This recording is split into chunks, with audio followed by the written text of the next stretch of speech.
qu'une fois qu'on a détruit les écosystèmes de la biodiversité qui provoquent des pandémies comme la pandémie de Covid-19, on est contraint à des choix qui sont des choix médiévaux, des politiques médiévales qui consistent à enfermer tout le monde et à mettre fin d'ailleurs non pas à l'économie mais à la coopération sociale qui est beaucoup plus précieuse que l'économie qui n'est qu'une facette de la coopération sociale. Donc tout ça, ce sont des non-choix.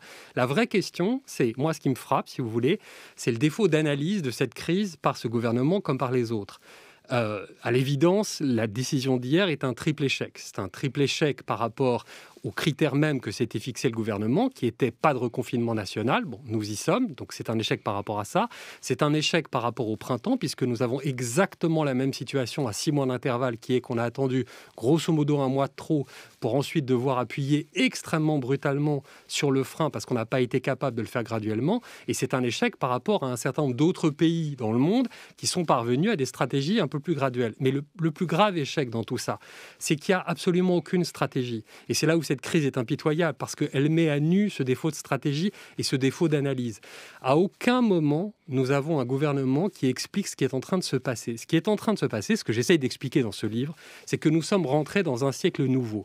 Un siècle dans lequel la santé humaine et la santé des écosystèmes sont irrémédiablement entrelacées. Ce qui est en train de se passer, ce qui s'est passé avec cette pandémie de Covid-19, c'est ce qui s'était déjà passé il y a 20 ans avec le SRAS. C'est une crise de la frontière homme-animal, c'est une destruction des écosystèmes et de la biodiversité qui rendent nos systèmes économiques profondément insoutenable.